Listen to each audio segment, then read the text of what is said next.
Tonight on CTV News at 6, the impact of a widespread Telus outage. No service for several communities between Edmonton and Grand Prairie. Makes you realize how dependent we are on it. As the teachers' strike approaches a second school week, Canada Post employees get ready to go back to work. Our national office has changed our strike strategy. And flip through the pages and see if there's anything that you like that's similar. A police sketch artist shares the secrets of the crime-solving skill. Once people start seeing stuff on paper, their memories come back and they're able to make corrections.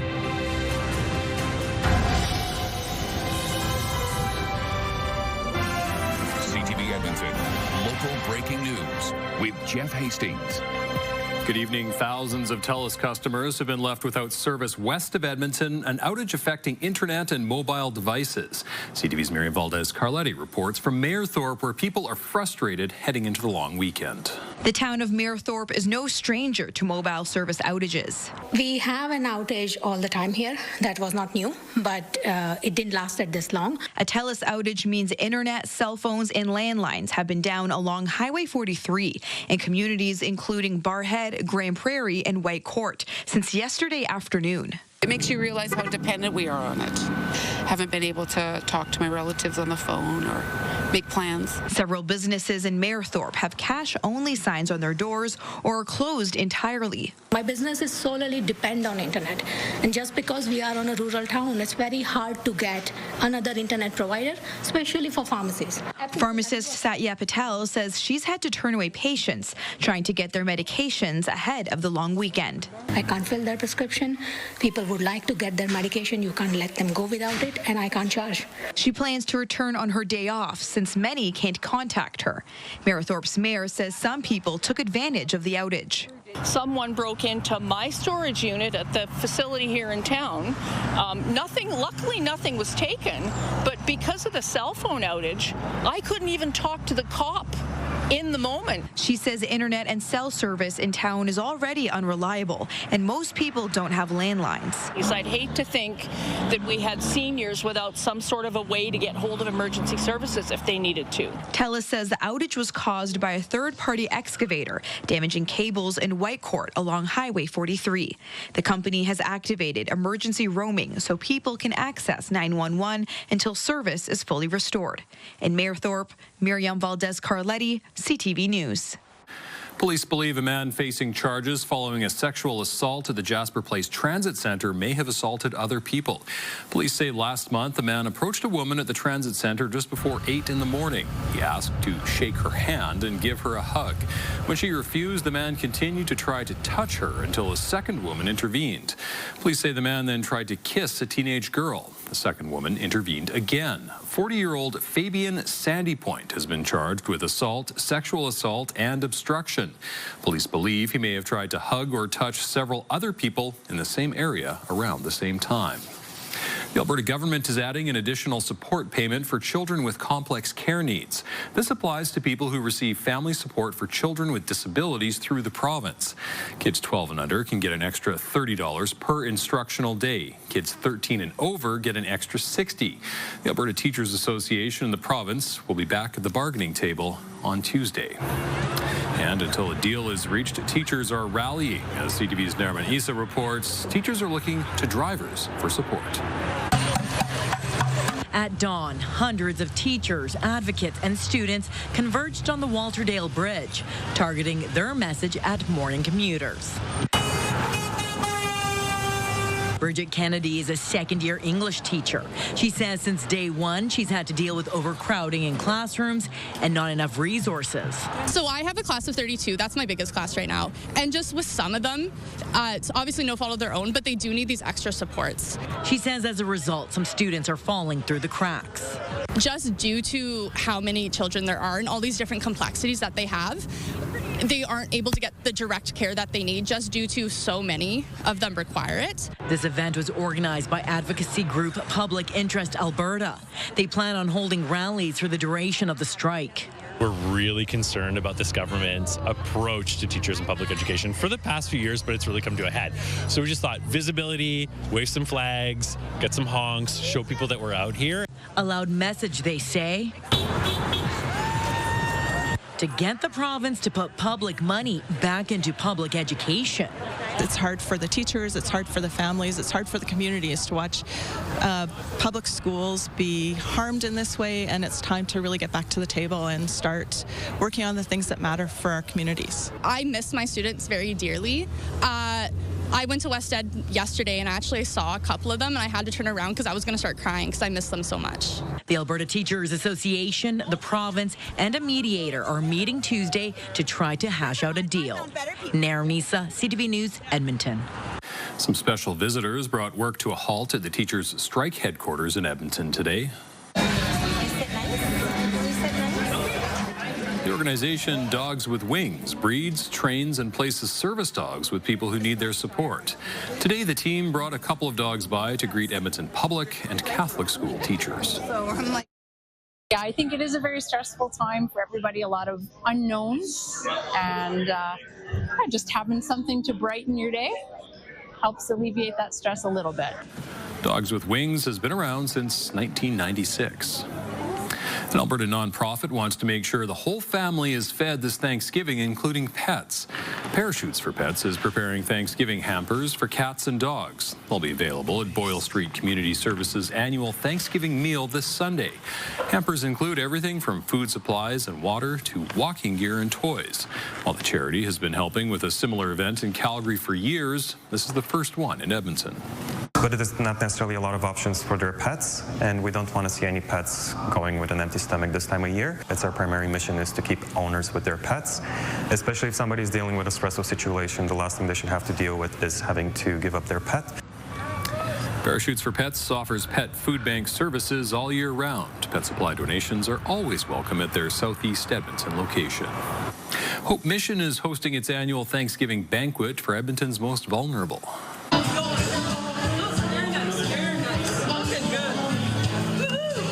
About 800 people are expected to turn out for the traditional feast. Because of the high volume, it's being held at 3 different places at the same time. Dozens of volunteers are serving up a home-style turkey dinner. Hope Mission says coming together like this is about so much more than just a meal. Our vulnerable community members often feel invisible. They feel overlooked, and they feel like they're not seen. And so, especially at a time of year when they want to feel like they belong, it's really important for them to see the rest of the community show up for them. Hope Mission says it's seen a record-breaking demand for its services this year. Donations can be made online. There are some new prehistoric pieces at the Telus World of Science. Millions of Lego bricks make up a number of species that existed millions of years ago. Merrick Takash has more. Finn Fernie was one of the first people inside the new Jurassic World exhibit at the Telus World of Science. I only know that Stegosauruses use those spikes on their backs to defend the T-Rex.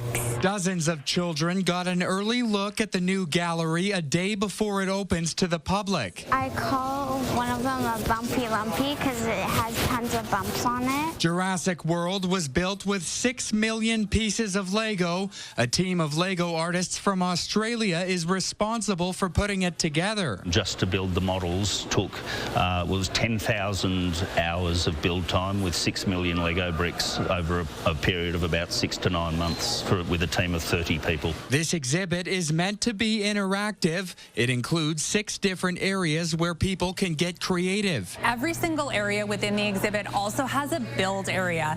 So you're not just looking at these sculptures, you're getting to build right alongside those Lego masters as well. Brickman has 8 different shows across the world. Edmonton is the only Canadian city where Jurassic World will come to life. I mean, everyone loves dinosaurs, everyone loves Lego. You put the two of them together, it's you don't find many people you can't please. It's a space where guests are going to be inspired to build and innovate and really see where their imaginations can take them. The Jurassic World exhibit will be showcased at the Telus World of Science until April 6th. Merrick Takash, CTV News, Edmonton. Bat researchers and experts are flying into our city this weekend. The North American Society for Bat Research Science is holding a conference. Researchers can share the latest information and learn about how bats interact with humans and the environment. Bats may not be appealing to a lot of people, but they serve a very important purpose in the ecosystem. One way is by helping farmers.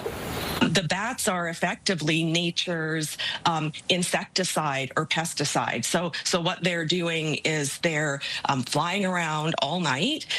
They echolocate, and that echolocation allows them to find insects, things like moths, and of course moths are adult caterpillars, and they're eating insects.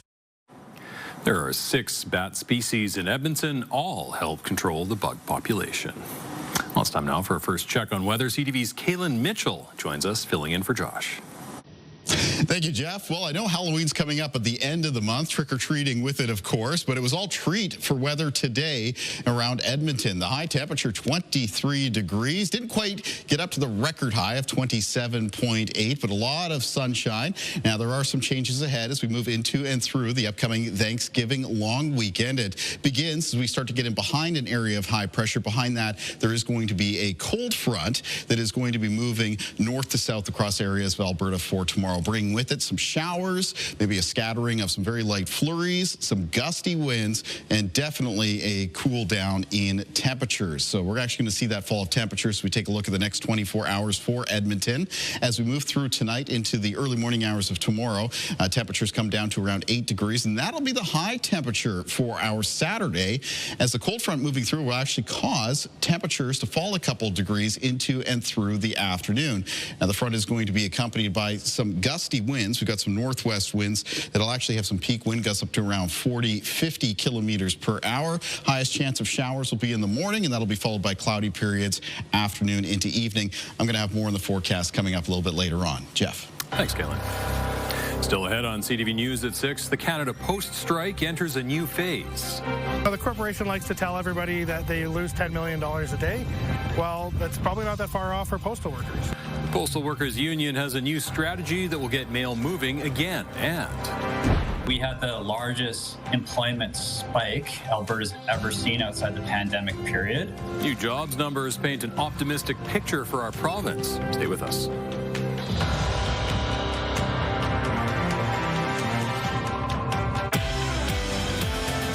Tuesday on Your Morning Edmonton. A closer look at the candidates competing for the mayor's chair and dispelling mental health myths during Obsessive Compulsive Disorder Awareness Week.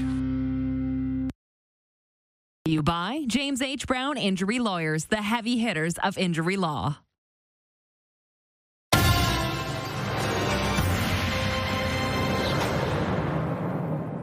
A nationwide walkout by Canada Post workers will soon be replaced by rotating strikes. The union representing striking postal workers says rotating strikes will start tomorrow. Canada Post says its services will begin to resume next week. Local branches will be told when it's their turn to rotate out of service. 55,000 postal workers have been on strike for 2 weeks, when Ottawa said it would make changes to mail services. The local union president says rotating strikes will ease the financial burden on workers. The corporation likes to tell everybody that they lose $10 million a day.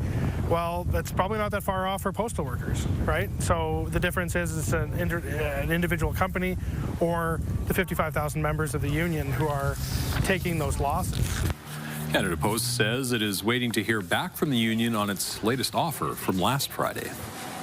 Alberta gained more jobs last month than any other province. Employment increased by 43,000 jobs, a 1.7% jump from August. It could be a sign of progress within the provincial economy, but unemployment still remains above the national average. CTV's Tyson Fedor reports. Stats Canada says employment rose by 60,000 jobs. It's the first time for an increase since June, including in Alberta. We had the largest employment spike Alberta's ever seen outside the pandemic period. The unemployment rate in Alberta is 7.8%, down from 8.4% in August. It remains above the national average of 7.1%. In Calgary, that number is above 8%. Edmonton sits at 8.7%. The job numbers are highly volatile month to month, so you have to look at the longer-term trend. And that trend is suggesting that Alberta is still outpacing the rest of the country in job growth. 17-year-old Elena Terra has felt the pinch when trying to apply for part-time jobs. It's pretty hard because everyone wants a lot of experience, and I don't really have experience because it would be my first job. So, yeah, it's hard to find those connections mostly. But job growth in Alberta led the way. The gains more than offset declines recorded in July and August. We are a low-tax jurisdiction. We have a very skilled workforce. The government is investing directly in developing that workforce to increase productivity. Economists say the higher unemployment rate is because job creation is not keeping up with the population boom that Alberta is seeing. The largest job gains were in manufacturing and agriculture, something the province says it is encouraged by. We see new investment coming here all the time, especially even yesterday. Polycar just announced a $20 million expansion of their facilities here in Alberta. That's going to double production. And going back just a couple of weeks and months, you look at Lufthansa Technik has announced an engine manufacturing and repair facility in Calgary. Tyson Fedor, CTV News, Calgary. Tomorrow is the final day of advance voting for Edmonton's municipal election. Advance polls have been open since Tuesday. Over the first 3 days, more than 21,000 people cast their votes compared to nearly 19,000 Edmontonians during the same time frame in 2021. Polls are open from noon until 8 p.m. You can find your assigned polling station on the city's website. Election day is October 20th. Well, still ahead, detectives who draw. This one, like the lids, fall down a little bit over top of the iris. The work that goes into forensic sketches and the officers behind the artwork. Also ahead. There just happened to be a bobsled tryout at the time that I was here. A gold medal Olympian's hopes to switch from the cycling track to the bobsleigh track. Programming brought to you by Century Casino. 3 great locations: Edmonton, St. Albert, and Century Mile. Programming brought to you by James H. Brown Injury Lawyers, the heavy hitters of injury law.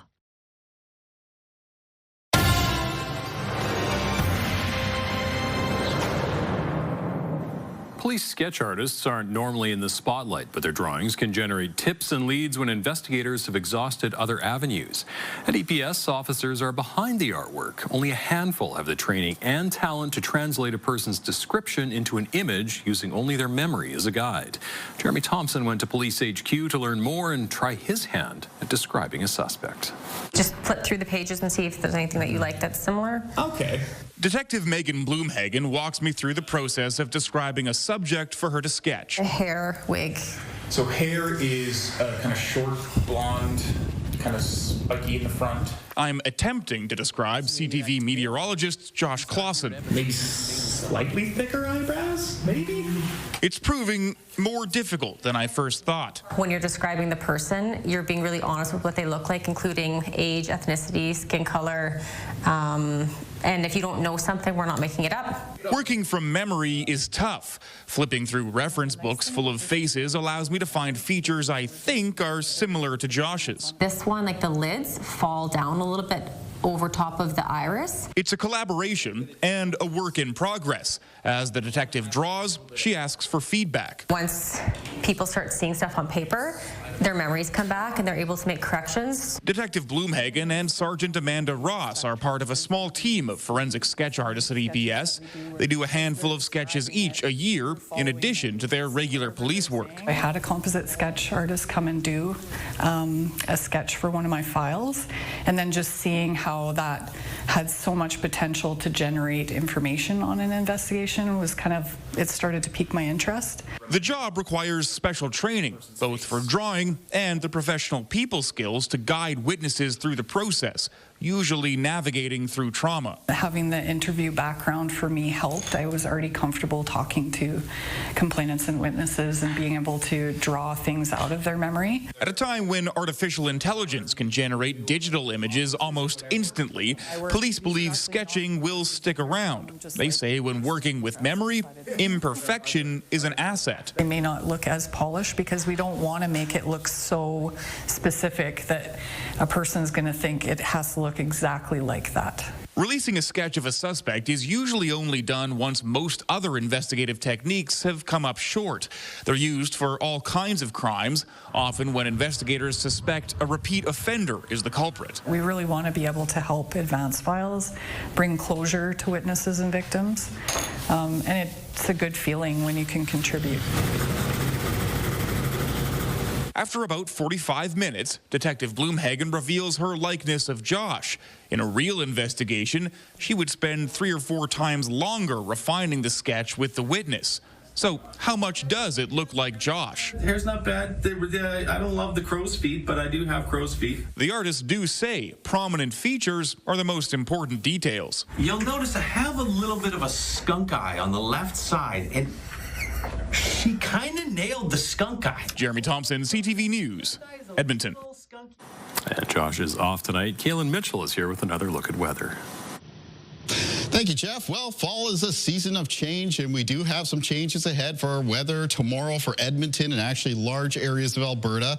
As a cold front makes its way north to south across the province, that cold front's coming in behind an area of high pressure that we had in place for much of today. So what that's going to bring is that during the overnight hours, a lot of increasing cloudiness, Edmonton and north across the province. And by the time we get to the start of the day for tomorrow, there's going to be some scattered showers passing in through the city area. Not a lot of precipitation expected in those showers, but they are going to be around. They're also going to be accompanied by an increasingly gusty northwest wind. You're all going to notice those wind gusts for tomorrow. Some of the peak wind gusts coming up to around 40, 50 kilometers per hour. That's bringing in that chillier brand of air out of the north. So temperatures actually cool off a few degrees moving into and through Saturday afternoon. In fact, temperatures cool off enough that around northern areas of Alberta, there might be a scattering of some very light flurries. There'll be some snow up in the mountain ranges. And as temperatures continue to fall later Saturday night and into early Sunday morning, maybe a little bit of snow gets down into the southern foothills areas, so I'm not expecting much in the way of accumulation. It looks like it'll be sort of a wetter brand of snow.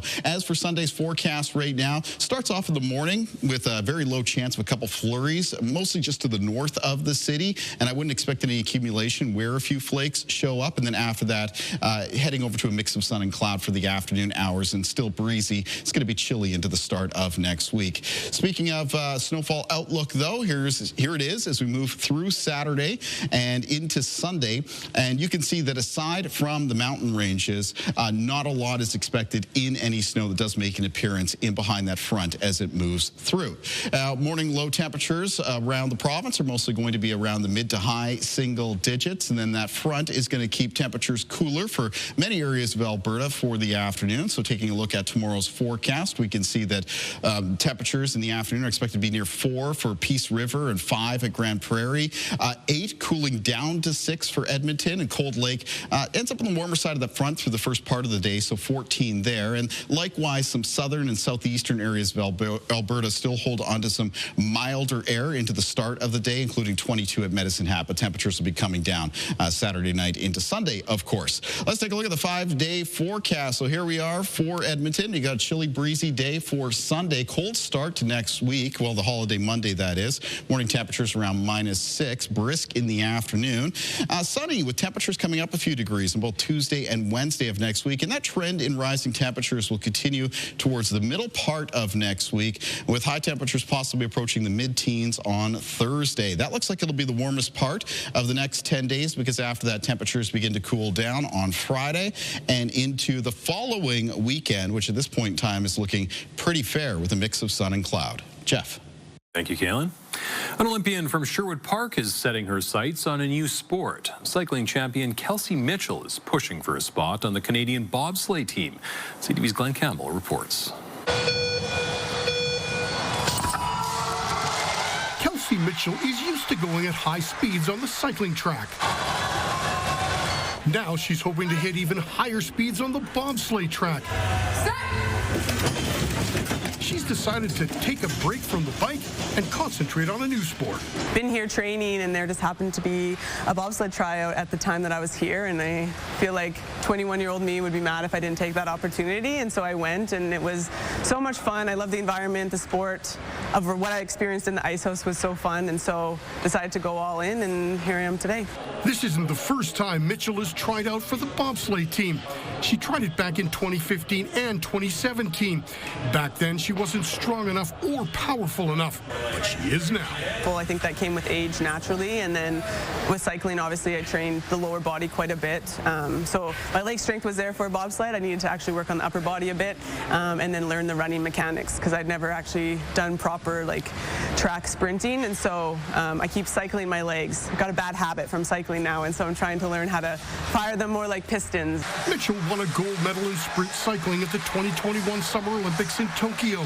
She'd love to add to that collection in Italy at the 2026 Winter Olympics. Yeah, I've thought about this. I've thought about having the title of being a Summer Olympian and a Winter Olympian, which would obviously be incredible, and then to win a medal would be phenomenal. I'm just so excited to be back in a team sport. Mitchell says this isn't the end of her cycling career. She fully intends on getting back in the saddle again.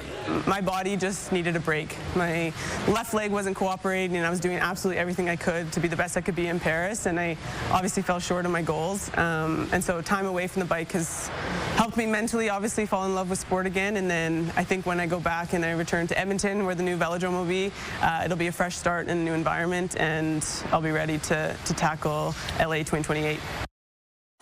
Still ahead, a prime ministerial preview of upcoming federal spending. This program will pay out hundreds of millions of dollars in benefits in the next few years that would otherwise be left unclaimed. Mark Carney reveals a few details of his first budget, and a tense calm in Gaza as a ceasefire takes hold. Stay with us.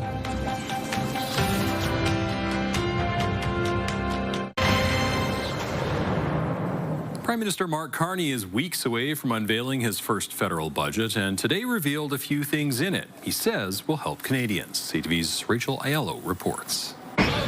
Today, the Prime Minister took a long-promised step towards ensuring all Canadians are fully covered under this country's social safety net.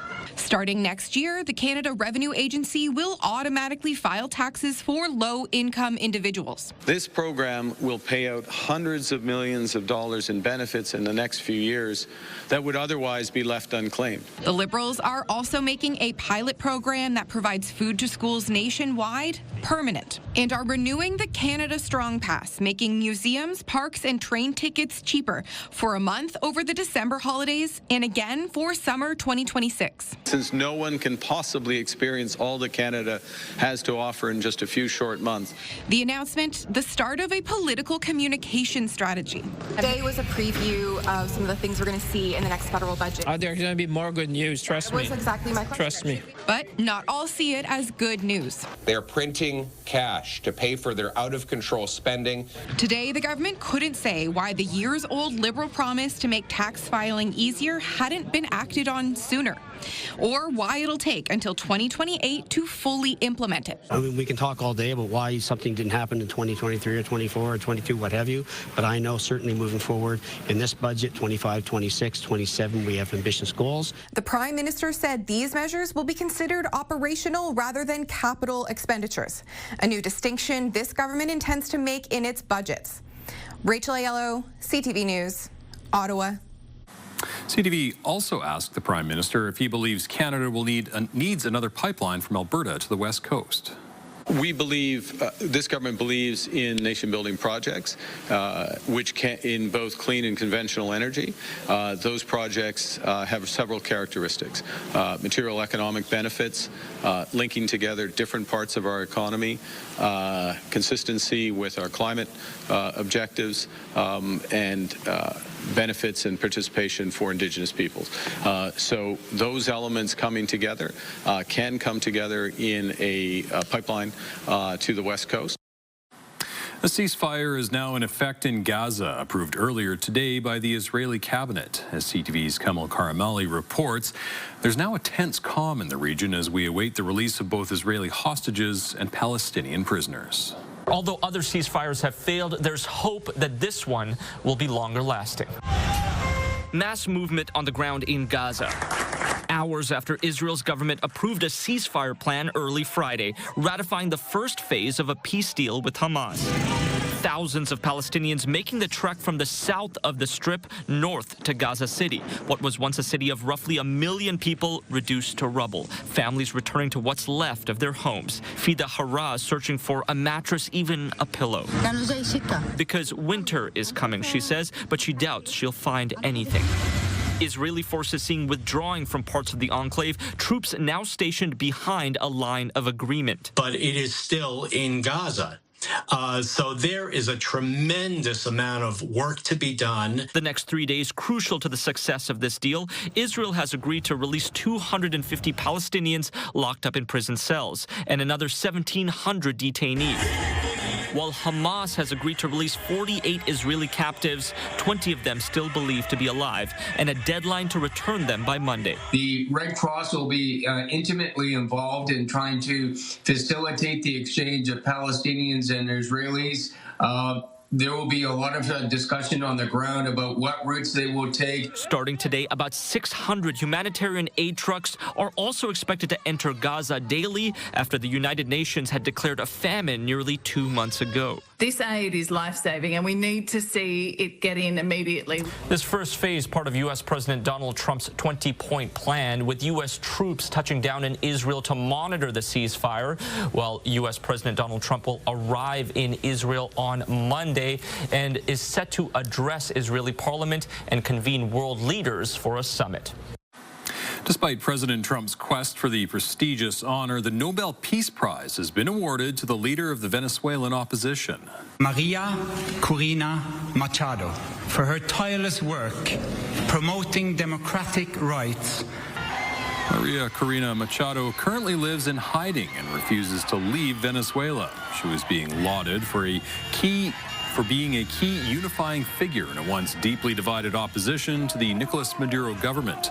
Machado was blocked by Venezuela's courts from running for president against Maduro, who has been in power since 2013.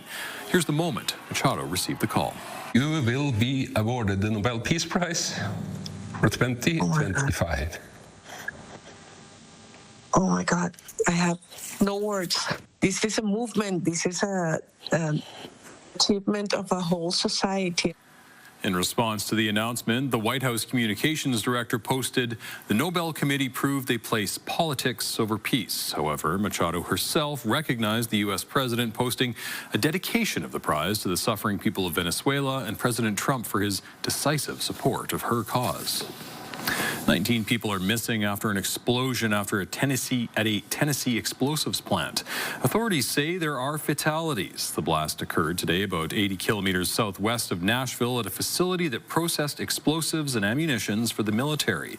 The company says the cause of the explosion is not yet known. At least 7 people are dead after 2 powerful earthquakes rocked the southern Philippines.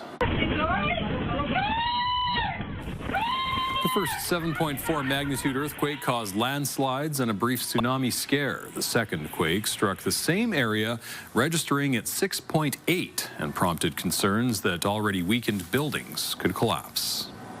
The Toronto Blue Jays will find out later tonight who they'll play in the American League Championship Series. However, tickets for the upcoming matchup may be hard to come by. CTV's Rahim Ladani reports. It seems like everyone is trying to get their hands on tickets for the Blue Jays American League Championship Series. We paid like $3,000 for our tickets. 300 US. US per person. Yeah. After the Jays defeated the Yankees in 4 games, those who had tickets for Game 5 in Toronto were refunded. But when they went to buy the same tickets for this upcoming playoff round, The prices went up, yeah, like by like $200. Yeah, it was crazy. The Jays will face either the Seattle Mariners or Detroit Tigers in the ALCS. And there's one reason why many are hoping it's the team across the Ambassador Bridge. If Detroit wins tonight, we might go down to Detroit and support them away. I was looking, it's like $200 cheaper, so it's more affordable that way, right? We're wherever fans are watching the games from, this song will be pumping them up.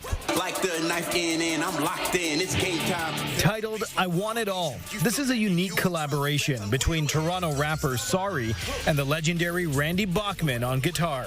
We're bouncing back ideas. He loves the song. He's sending me riffs. I'm sending him hooks. I'm sending him verses, because the main point of this song is that we want to make it not only memorable but anthemic. As this unofficial anthem gains popularity, people are hoping the Jays can provide another iconic Canadian moment.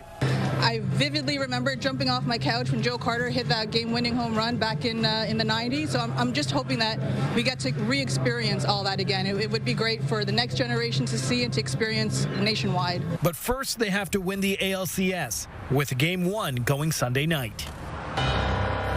Still ahead, looking abroad for relief. I was bedridden for the most part. The Canadian healthcare system is letting patients down, so they're giving up and going elsewhere. The lengths Albertans are going to find relief as surgery wait times drag on. Also ahead. No one can possibly experience all that Canada has to offer in just a few short months. The Canada Strong Pass is back by popular demand. Ontario's measles outbreak has been declared over. No new cases have been reported in that province in recent weeks. The spread started last October, linked to someone who got measles in New Brunswick. Nearly 2,400 cases were reported during the outbreak, with 165 requiring hospitalization. Public Health Ontario says 95% of those patients were not immunized, most of them aged 19 and under. One baby died in southwestern Ontario after the mother was infected with measles and gave birth prematurely. An Alberta man is walking with less pain, but it took a trip across the Atlantic to make it happen. Instead of waiting for hip surgery in Canada, he flew to Lithuania for the procedure. As CTV's Kathy Lee explains, as surgery wait times at home drag on, Canadians are looking abroad for relief. Each step a revelation for Gary Garby. The pain that once consumed him. It was excruciating. I was bedridden for the most part. Now becoming a dull memory thanks to surgery on his hip. It started off as mild osteoarthritis. From there to severe, to the bones were grinding, to the ball collapsing and fracturing. But relief wasn't found in a Canadian hospital. The 64-year-old flew to Lithuania for the procedure because the wait time at home could have been a year or two. I couldn't wait.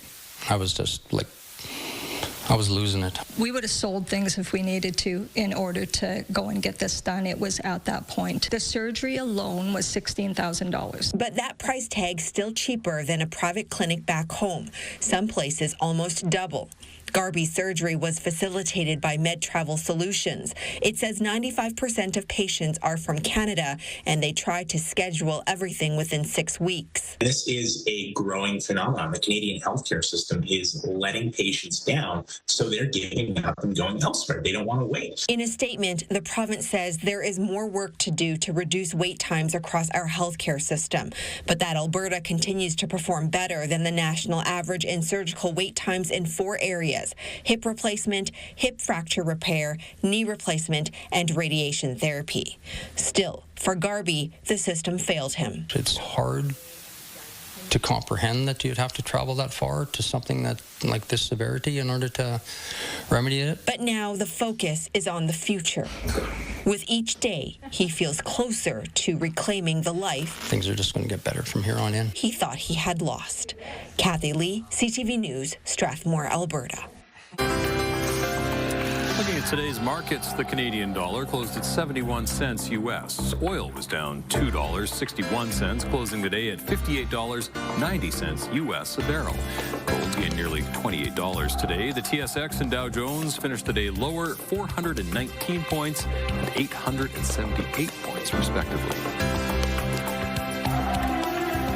Some Calgary condo boards are now banning short-term rentals, saying it will put an end to noise, traffic, and damage to their buildings. The Guardian South Tower, located near the Stampede grounds, will no longer allow short-term rentals effective November the 1st. Talks about banning short-term rentals were spurred after a man fell from the tower and died. Other issues people complained about included excessive foot traffic and partying, especially during the Stampede. One unit owner says they're now left choosing between selling or renting long-term. I just think the condo board could have done a better job on trying to find a solution that's not just outright banning, because, of course, it affects a lot of people's investments. One realtor says the list of buildings banning short-term rentals is growing. The Canada Strong Pass is making a return. Since Canadian families love the Canada Strong Pass, and since no one can possibly experience all that Canada has to offer in just a few short months, we're renewing it. The pass will be renewed from December 12th to January 15th, then again for summer 2026. It offers free admission to national parks and historic sites. It also offers free or reduced admission to national museums, as well as participating provincial and territorial museums. There are benefits with Via Rail as well. Rides for children 17 and under when accompanied by an adult are free, discounted by 25% for young adults. If you're booking for a busy time of the year, it can be like over $100, so 25% off is pretty good. The Canada Strong Pass attributed to increased Via Rail ridership and museum attendance. Still ahead, ghost tour share tales of the unexplained. While I was taking the picture, nobody was shining their light or anything on that wall. And there's a light. We've got another great night of entertainment coming up right here on CTV, starting at 7 with E-Talk. Programming brought to you by Southview Acura. For family-owned, award-winning excellence, Southview Acura, where luxury meets reality. A prized pumpkin in England has squashed a pair of world records. Twin brothers Stuart and Ian Payton have broken 2 world records for both the world's largest and heaviest pumpkin. The gourd weighs 2,819 pounds, or nearly 1,300 kilos, with a circumference of 6.5 meters. The farmers have been growing giant pumpkins for 50 years. Similar to Edmonton, Calgary hosts Ghost Walk tours. The tours at Heritage Park offer the chance to embrace the spooky season and learn a touch of local history. As CTV's Alicia Fieldberg reports, some recent customers had their fair share of spook. On a crisp fall night, after-hours tours of this historical village let guests step back in time and uncover a darker side of the past. Why not learn more about the history of Calgary and maybe get a little spooked? I definitely grew up coming here as well, and we were always told that the Prince House is haunted. She's often said to be sitting in the nursery, holding a baby, facing away from the guests. Black-cloaked guides lead guests in and around historic buildings, sharing mysterious tales about our ancestors and more recent encounters. A lot of the stories in those homes involve somebody hearing or seeing something, or in some cases even feeling something. Even members of this tour saw things they couldn't really explain. While I was taking the picture, nobody was shining their light or anything on that wall. And there's a light. Come on in. Exploring the park after dark provides a whole new experience, even for the staff who know it well. On one of my previous ghost tours, as I was locking up the house, I called in saying goodnight, at which point I heard the stairs creak quickly as if someone were coming down them. And I've never heard them creak unless someone was actively on them. I think I locked that place quicker than I ever have. Stories and settings satisfying, even for those who don't encounter anything mysterious. To listen and be part of those stories and in a group and at this time of night, whether you believe in them or not, I think there can be a lot of fun to be had anyway. And take 2 steps through the upstairs. Hey, hold on, I'm at the back of the room. I'd like to Plus, there's always the chance your spooky encounter may come later. I'm going to look back at my photos that I took, and perhaps something will appear there that I didn't see. We both somewhat do and don't believe, or maybe we want to believe or don't want to believe, but there's this like macabre fascination with it. Alicia Fieldberg, CTV News, Calgary. And here's Gillen with one last look at your long weekend weather. Well, I wish I could say that the forecast for the start of the Thanksgiving long weekend was going to be like today, sunshine, high temperatures in the low 20s, but we got a cold front that's going to be changing weather conditions. It does arrive in the Edmonton area early tomorrow morning, bringing showers along with it. Temperatures cooling down to around 8 degrees by 8 a.m. and a gusty northwest wind will keep temperatures cooling by a few more degrees moving into and through the afternoon. Highest chance of showers morning through about noon, and then after that, cloudy periods for the remainder of the afternoon and heading into the evening. Jeff. Thanks, Kaylin. Thank you very much for sharing your time with us. Have a great weekend and a happy Thanksgiving.